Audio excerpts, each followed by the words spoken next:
Baik, saya ada 3 pertanyaan. Silakan, saya mulai dari mahasiswa STKIP dulu. Yang semesternya paling lama. Nah ini, sini Mbak. Minta tolong panitia, ada yang memegang mikrofon. Ini berikan, ini Mas. Ya. Sebutkan nama, alamat, nomor rekening, enggak usah. Baik, assalamualaikum warahmatullahi wabarakatuh. Sebelumnya terima kasih kepada moderator. Nama saya Fitria Salsabila, asal saya dari Kecamatan Keker, Desa Campor. Baik, di sini saya akan bertanya kepada Bapak Syafanton yang tadi pada pemaparan materinya sedikit menyinggung tentang sastrawan perempuan Madura. Posisi pengarang atau sastrawan Madura perempuan jarang sekali untuk diangkat dalam pencaturan sastra di Madura. Dan yang ingin saya tanyakan Bapak, mengapa posisi pengarang perempuan Madura jarang diangkat dalam pencaturan sastra di Madura? Lalu apa yang kemudian menjadi tantangan utama bagi para pengarang perempuan Madura dalam menonjolkan hasil karya mereka? Terima kasih. Wassalamualaikum warahmatullahi wabarakatuh. Waalaikumsalam. Ingat, jarang, benar apa tidak ya? Untuk Mas Anton ya, saya minta ada pertanyaan langsung 2. Tidak apa-apa ya. Oh, boleh menambahkan ya. Pertanyaan kedua di belakang. Ayo. Samping kanan kiri belakang. Ya, sini Mas, ini yang lihat saya terus ini. Yang pegang buku. Mas.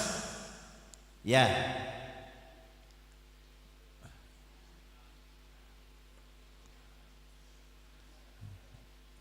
Kalau ya ini berikan ya. Berdiri. Berdiri, nama, semester berapa?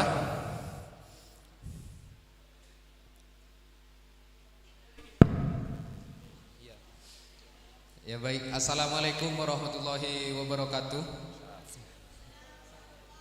Perkenalkan, nama saya Muhammad Zainul Arifin dari Galis, Kecamatan Galis, Kabupaten Bangkalan. Yang ingin saya tanyakan di sini masih seputar materi yang disampaikan Bapak Syafanton tentang perjalanan sastra di Madura. Di sini sastra di Madura mengalami perjalanan yang panjang, tentunya memiliki rintangan atau tantangan yang yang ada di dalamnya. Tapi yang ingin saya tanyakan di sini,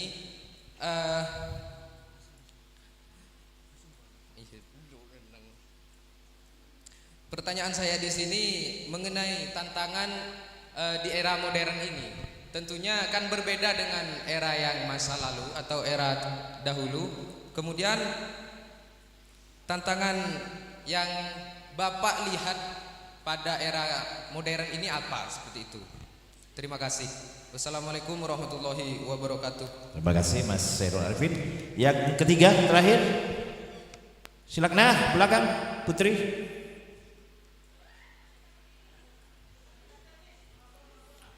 Yang ngacung 4, 2 tadi, tidak apa-apa, berikan semua.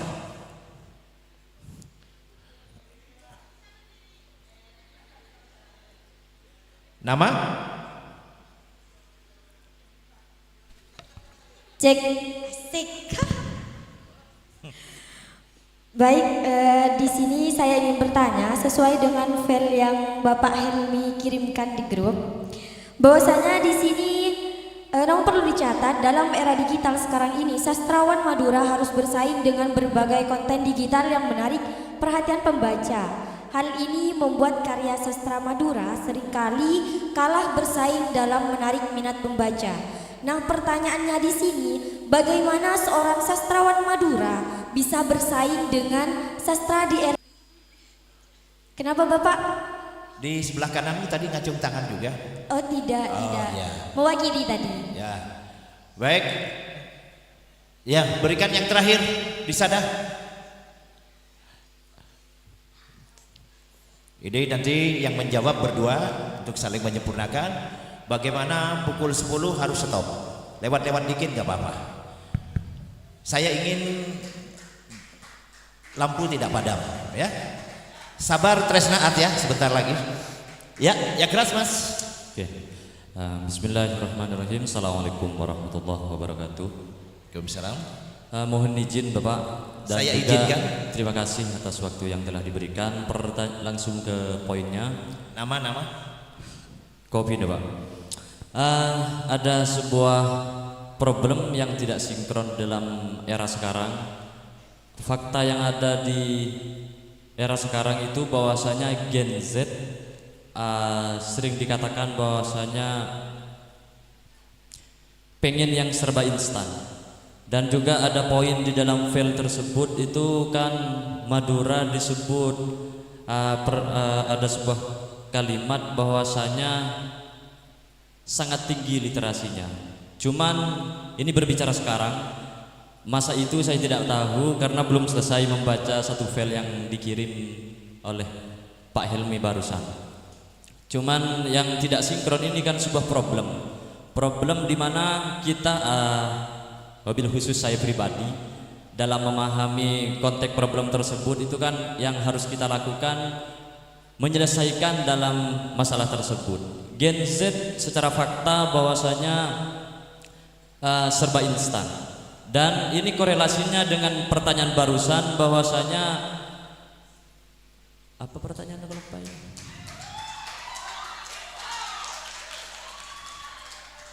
Lanjutkan. Memanage yang namanya teknologi. Jadi daya tariknya sekarang kan kalau berbicara teknologi kan perkembangan sangat pesat. Cuman pengarang bagaimana membuat literasi itu sangat tinggi. Cuman berbicara Bangkalan ini kan nomor 2 dari bawah. Kenyataannya seperti itu Pak, asumsi yang saya dengar. Ini ada 2 poin yang saya tanyakan. Terima kasih atas waktunya. Wassalamualaikum warahmatullahi wabarakatuh. Aplaus untuk keempat penanya. Jadi akan dijawab oleh Pak Samton dan Mas Junaidi, saling menambah, saling menyempurnakan. Saya mulai dari sesepuh dulu. Moga Mas Samton. Apa sesepuh? Iya, makasih. Tadi saya sampaikan, ini dan sering terjadi ya. Setidaknya di Sumeneb. Kalau ada latihan menulis, pelatihan menulis, atau lomba baca, atau ikutan lomba baca puisi dan sejenisnya, rata-rata minimal 70% adalah perempuan. Benar. Bahkan tempo hari juga dengan acara yang sama seperti ini yang di Sumeneb 100% semua untuk pelatihan menulis cerpen. 100% Sumeneb. Perempuan di Sumeneb. Tapi setelah itu hilang. Itu lembaga loh. Ini karakter itu carikan Pak Doem aja nanti. Masalah karakter perempuan di Madura seperti apa? Itu kalau memang kita kembali pada karakter masyarakat kita harus jadi perempuan. Memang kegairahan awalnya memang luar biasa dasar. Padahal etos kerja perempuan secara dalam mata pemahaman budaya Madura, padahal etos perempuan luar biasa dasar dan tinggi loh. Tinggi sekali. Jadi kalau bicara masalah emansipasi, sebenarnya emansipasi perempuan Madura sudah terjadi sejak awal. Bayangkan di tengah masyarakat, perempuan Madura hadir untuk membantu para lelaki di sawah, di tegalan. Dari perempuan di situ dia nganggur, jadi juga kerja.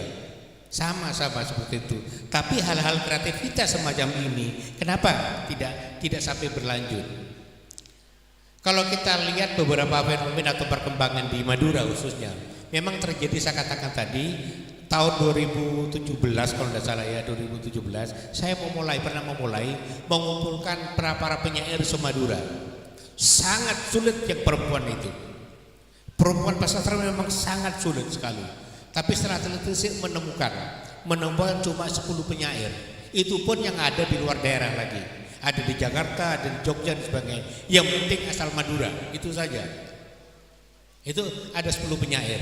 Tapi ternyata dari 10 penyair itu terus sampai bertahan sampai sekarang. Kalaupun 2-3 orang cuma, selebihnya hijrah, entah kemana itu. Kalaupun bisa nulis atau saya ingatkan, Miftah mungkin salah satu contoh, Miftah Ja'far. Weni Suryani dan sebagainya. Baru diingatkan, baru nulis, ayo nulis. Dan saya juga membina beberapa perempuan jadi novelis, ada dialami juga. Ada mungkin kenal nama Endang Kartini, itu juga harus seorang novelis yang dari Madura dan Jakarta.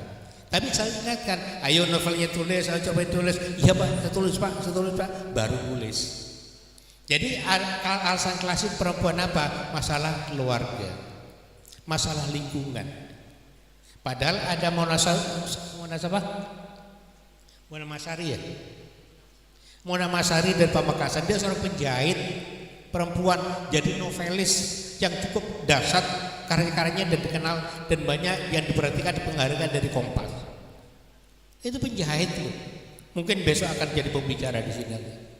Jadi pengalaman itu juga akan menjadi modal kita untuk bisa.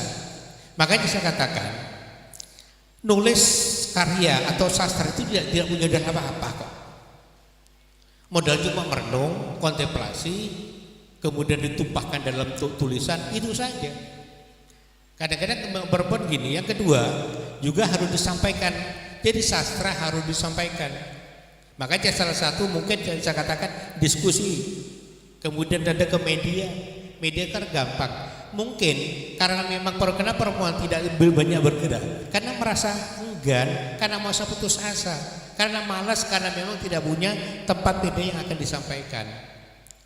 Itu yang kebiasaan semacam itu. Saya kok banyak membina perempuan, ada setengah jadi yang jadi. Itu memang prosesnya. Yang kedua, kadang-kadang kita mungkin dalam terutama dari generasi kita enggan berkomunikasi dengan pihak yang ada di luarnya. Selama ini konsultasi kepada guru dan guru tidak akan dapat apa-apa.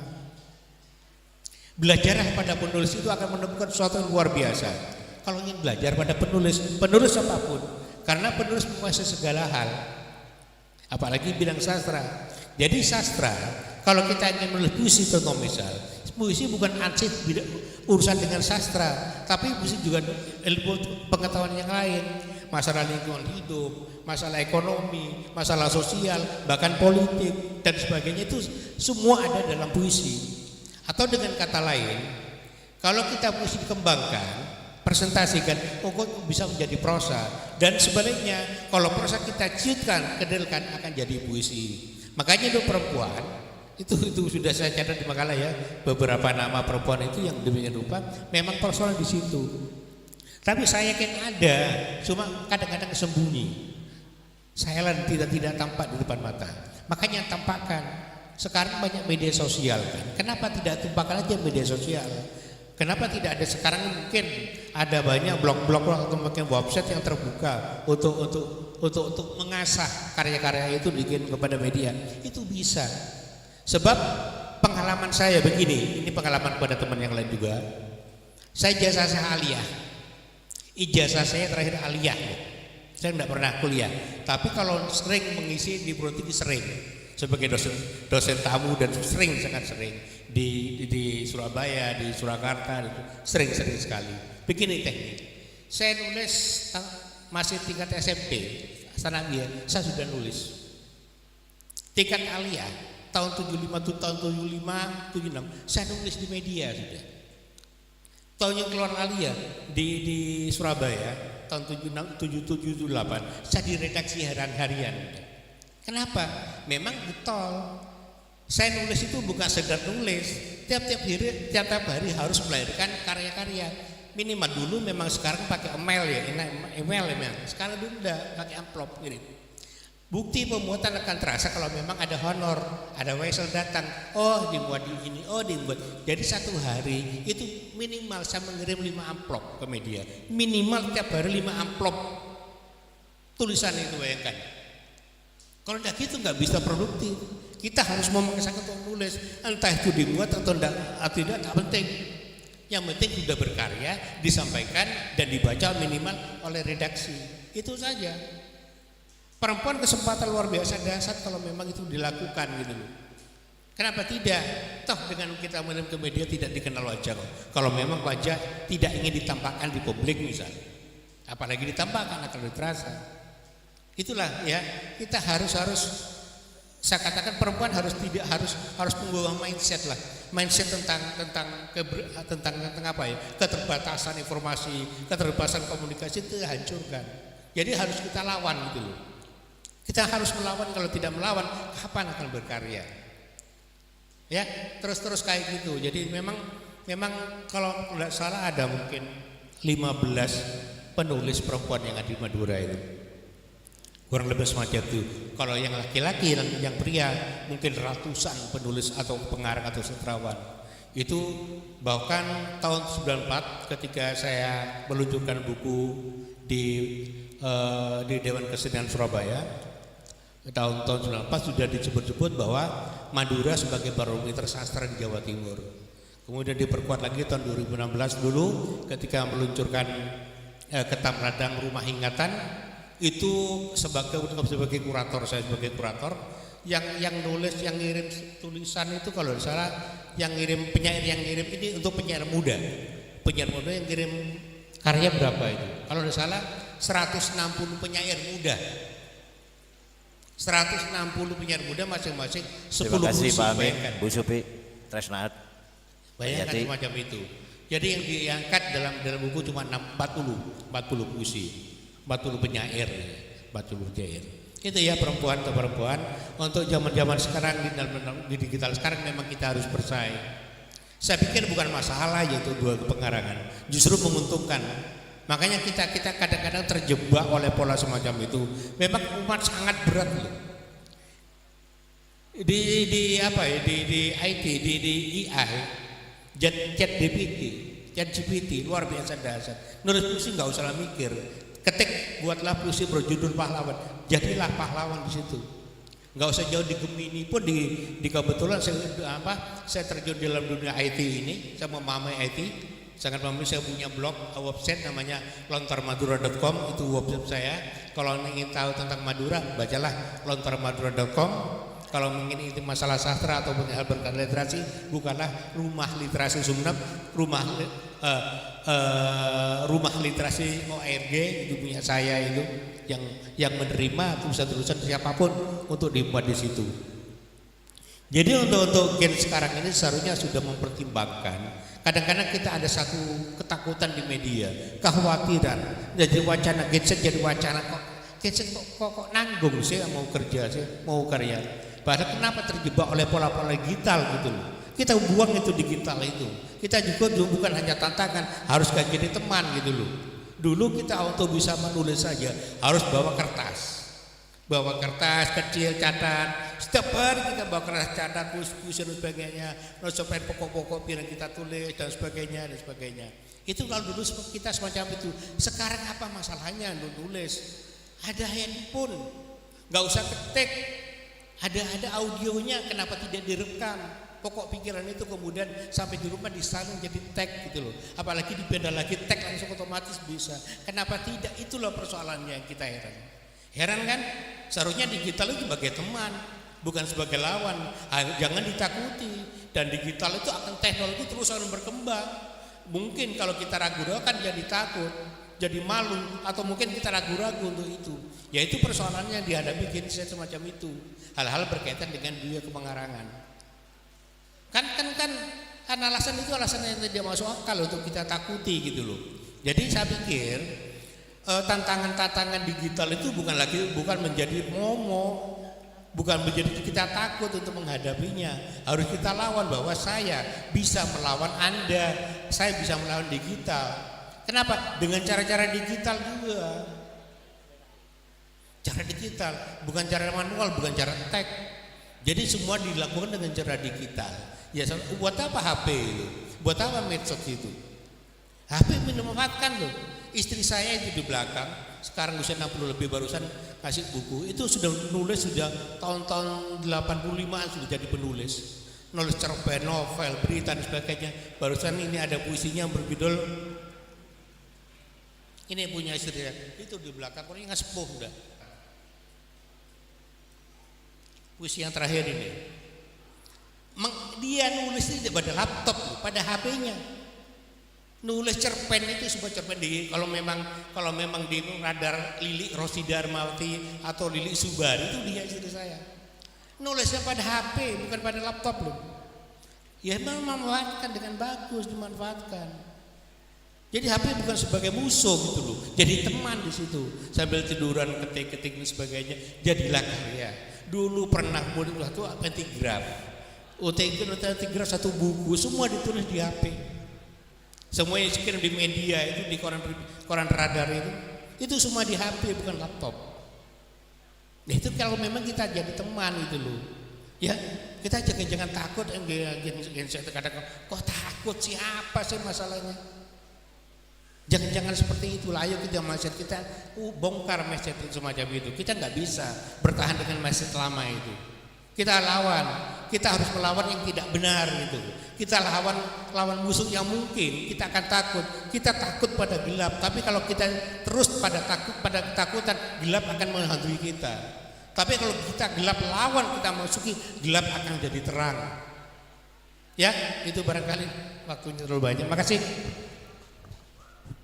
Tepuk tangan untuk Mas Safanton yang telah memberikan semangat. Jadi digital, HP harus kita lawan ya. Apalagi kalian berkawan sama TikTok.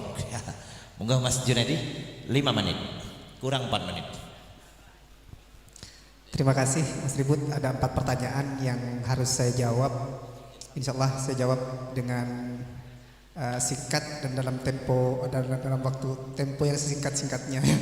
Oke, pertama dari Mbak Salsabila, posisi perempuan sastra di Madura. Saya ingin menjawab dimulai dari perkataan dari salah seorang perempuan yang mungkin sangat dicintai oleh Mas Helmi Prasetya, dari Dian Sastrowardoyo. Organ tercantik yang dimiliki oleh seorang perempuan itu adalah otak. Organ tercantik dan terseksi yang dimiliki oleh seorang perempuan itu otak. Nah, saya tidak tahu apakah di Madura itu faham patriarki masih dianggap berlangsung. Saya melihat bahwa di Madura sejujurnya kebudayaan kita bukanlah tidak pernah mengesampingkan seorang perempuan. Perempuan merasa diasingkan, perempuan merasa dimarginalisasi. Justru saya melihat ketika masuknya agama Islam di dalam sejarah kebudayaan kita. Nah, tetapi jauh sebelum itu kita melihat misalnya bagaimana filosofi dari Tanian Lancem. Kalau kita baca di Madura Selayang Pandang tadi disebutkan oleh Mas Anton, rumah pertama di dalam susunan rumah Tanian Lancem itu biasanya adalah dapur dan itu ditempati oleh seorang perempuan. Nah, perempuan menjadi cukup sentral bahkan di dalam budaya perkawinan kita. Seorang laki-laki harus ikut ke rumah si perempuan. Karena dalam mindset orang Madura, perempuan itu ratu. Saya melihatnya sebagai ratu. Jadi dia ditempatkan sebagai sesuatu yang istimewa. Nah, maka posisi perempuan di dalam kesusastraan Madura, saya tidak tahu menjawabnya apakah melalui wacana atau kita melihat fakta gitu. Nah, kalau kita melihat fakta, memang penulis-penulis perempuan di Madura itu memang cukup minim, tidak hanya di Madura saja. Kalau kita melihat di lingkup nasional, penulis perempuan, ya penulis laki-laki memang sangat lebih mendominasi daripada penulis perempuan. Bukan tidak diposisikan sebagai sesuatu yang ada. Penulis perempuan bukan tidak diposisikan sebagai sesuatu yang ada, tetapi memang karya-karya mereka, proses kreatif mereka selalu berhenti ketika dia mengalami problem dengan ruang-ruang domestiknya. Misalnya ada dulu yang namanya Benazir Nafilah. Seangkatan saya, di generasi saya itu ada yang namanya Benazir Nafilah. Itu penulis perempuan, penyair perempuan yang pernah lolos di kuratorial atau kurasi Ubud Writer and Reader Festival di Bali sekitar tahun 2011 apa tahun 2010. Sekarang sudah tidak menulis lagi karena memang ketika dia perempuan berhadapan dengan problem-problem domestik, problem-problem rumah tangga, itu banyak yang kemudian tidak tumbuh lagi. Dan itu tidak hanya terjadi di dunia sastra, tapi di dunia luar selain sastra barangkali juga berlaku. Tetapi bergantung bagaimana kemudian perempuan berkarya gitu. Jadi tidak hanya apakah ruang perempuan itu sempit atau tidak pada itu saya melihatnya. Tapi memang lebih kepada personnya. Kalau personnya punya spirit tertentu, punya komitmen tertentu, insya Allah karya-karya pun bisa bersaing gitu. Kita melihat misalnya penulis-penulis dunia yang perempuan, ada Simone de Beauvoir, ada Virginia Woolf dan lain-lain. Mereka bukan tidak merasa terkekang, tapi juga mereka juga mengalami problem. Kartini kalau di Indonesia, ada juga misalnya Laksmi Pamuntjak. Dulu bukunya saya punya bukunya Mbak Mary Vitaloka, ada yang namanya juga Nurul Ilmi Elbana dan lain sebagainya. Mereka berkarya gitu, tetapi mereka berhenti ketika mereka tidak lagi timbul atau mereka tidak tampil di publik kesastraan kita karena mereka sudah berhenti berkarya gitu. Jadi problemnya adalah sejauh mana kita bertahan dengan proses kreatif kita. Nah, yang kedua tantangan sastra di era modern, saya pikir saya nggak tahu ya, apakah sastra kita punya problem atau tidak. Tapi yang jelas sejauh ini media atau teknologi selalu menjadi jembatan untuk pengembangan kesusastraan kita.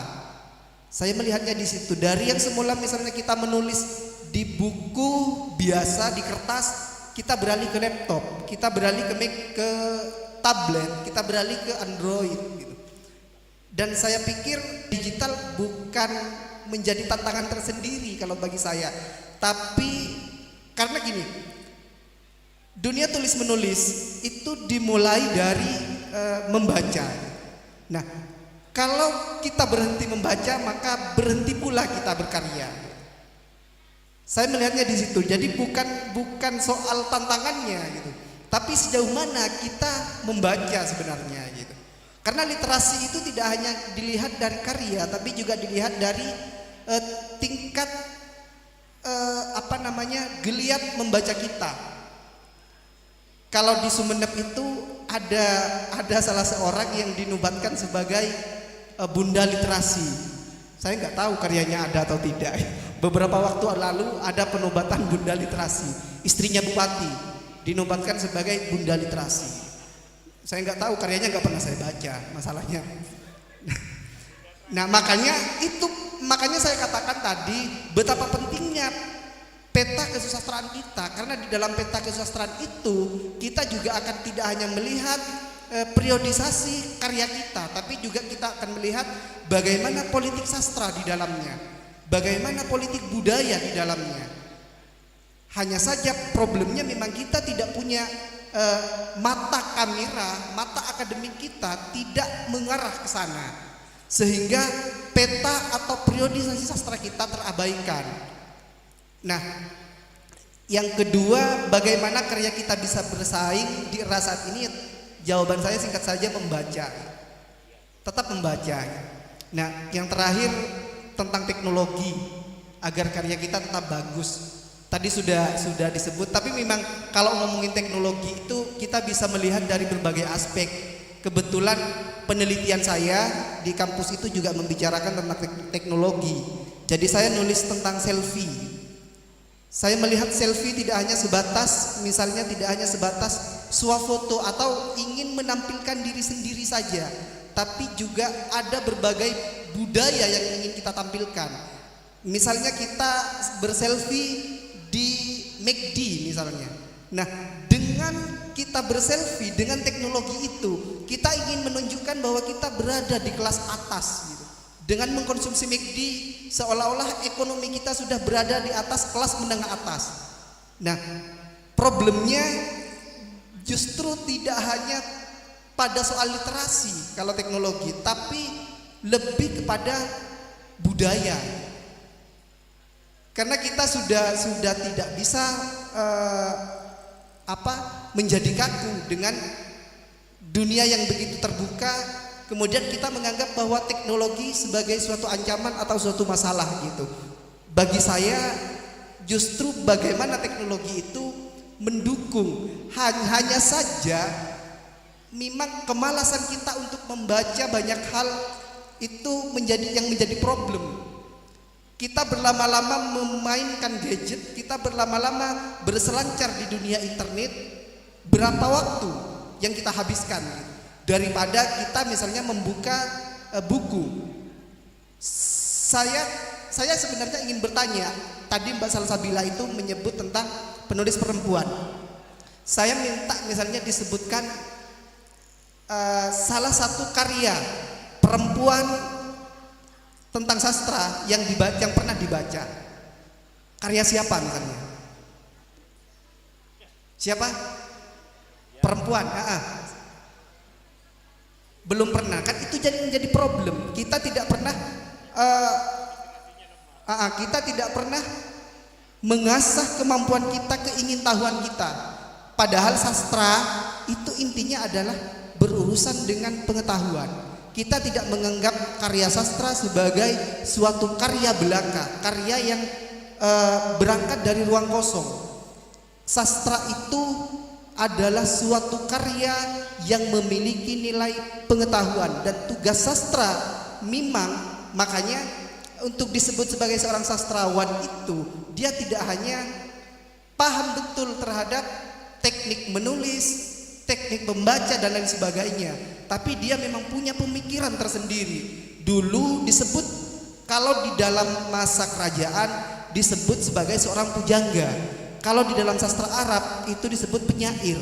Seorang penyair itu harus menjadi wakil dari suatu kabilah. Kalau kita lihat di sejarah sastra Arab kita, seorang penyair itu harus bisa menjadi perwakilan dari suatu kaum. Bagaimana dia bisa menjadi perwakilan dari suatu kaum? Dia tentu harus memiliki pengetahuan. Dia harus punya pengalaman yang kompleks. Dan dulu wakil dari suatu kaum itu biasanya adalah, kalau di masa Arab itu, di masa kesusastraan Arab itu disebut sebagai seorang penyair. Jadi jawabannya bukan sebenarnya ayo tingkatkan minat baca kita. Kita sebagai generasi, ya ini sudah pesan-pesan Mas, sudah berkhutbah. Padahal khutbah itu bukan tugas saya. Oke, saya jurusan akidah filsafat, harusnya menjadi takmir masjid, bisa berkhutbah gitu. Nah, cuma yang memang yang jadi kegelisahan kita harusnya adalah daya baca kita. Mahasiswa itu minimal satu hari membaca 10 halaman. Apa susahnya? Kita tidak ada, saya pikir kegunaan membaca itu, saya berkarya itu berangkat dari membaca. Kalau saya tidak pernah membaca, saya tidak akan pernah bertemu dengan teman-teman di sini. Begitu dahsyatnya seseorang yang membaca. Itu saja yang bisa saya sampaikan. Terima kasih Mas Ribut. Aplaus kepada kedua pembicara ini, Mas Anton Sofanton dan Mas Junaidi. Apakah ada statement closing untuk memberikan motivasi kepada adik-adik kita, Mas Anton, sebelum saya tutup? Makasih, pesan aja. Jadi gini, literasi itu sangat prinsip dan penting sekali untuk kita. Terus terang aja di Sumeneb, saya tidak akan menelurkan atau menyampaikan pada kelompok komunitas, pada lembaga atau pada siapapun membaca sudah tidak dipakai lagi. Di sana sudah gerakan menulis, tidak lagi membaca. Kenapa? Sebab kalau menulis wajib membaca. Kalau tidak membaca tidak akan bisa menulis. Maka membaca kemudian menulis. Tapi sekarang sudah tidak penting. Baca sudah tiap hari, baca HP, baca apa dan sebagainya. Sekarang menulis. Yuk kita lakukan itu. Itu saja. Tanpa itu nggak mungkin bisa dilakukan. Ya, itu aja pesan saya, dan mudah-mudahan gerakan ini menjadi dasar ke depannya, sehingga teman-teman yang hadir di sini bisa minimal berkarya untuk diri sendiri. Makasih. Rasanya tidak lengkap kalau di sebelah kiri juga closing juga untuk pesan motivasi. Moga. Ada 2 pesan yang ingin saya sampaikan. Pertama dari almarhum guru saya di pesantren. Beliau saya pikir juga seorang sastrawan karena juga menguasai bahasa gitu. Dunia laksana perahu, kita menyangka diam padahal waktu terus berlalu. Itu dari Kiai Haji Ahmad Basir Abdullah Sajjad, guru saya di Pondok Pesantren Andokoya Latte. Yang kedua, kalau di moto saya itu Mas hanya satu, tidur sebanyak-banyaknya dan membaca sebanyak-banyaknya, makan juga sebanyak-banyaknya. Itu saja, terima kasih. Aplaus, tepuk tangan. Demikian telah kita ikuti acara sharing sastra untuk Anda semua. Mudah-mudahan bisa memberikan wacana, pengetahuan dan semangat motivasi untuk terus berkarya. Saya tahu pada adik-adik semua, pada peserta Anda masih kurang. Sekali-kali undang ke STKIP, ke UTM ya. Pagi acara, jangan habis Isya ada puisi, pendek sekali ya. Kita gali kedua sastrawan dan penjaga di kanan kiri saya ini. Terima kasih. Untuk selanjutnya setelah saya tutup, panitia maju ke depan semua untuk foto bersama. Mohon maaf bila terdapat hal-hal yang kurang berkenan. Melekangkong ke beleporah tak langkong nyon seporah. Wassalamualaikum warahmatullahi wabarakatuh. Aplaus untuk masyarakat Lumpur, Mbak Helbi, Mas Rosaki dan kawan-kawan. Mudah-mudahan terus bersemangat dalam berkarya, bersastra untuk Madura, untuk Indonesia, untuk masa depan kalian. Wassalamualaikum warahmatullahi wabarakatuh. Mas Doeng foto dulu sini.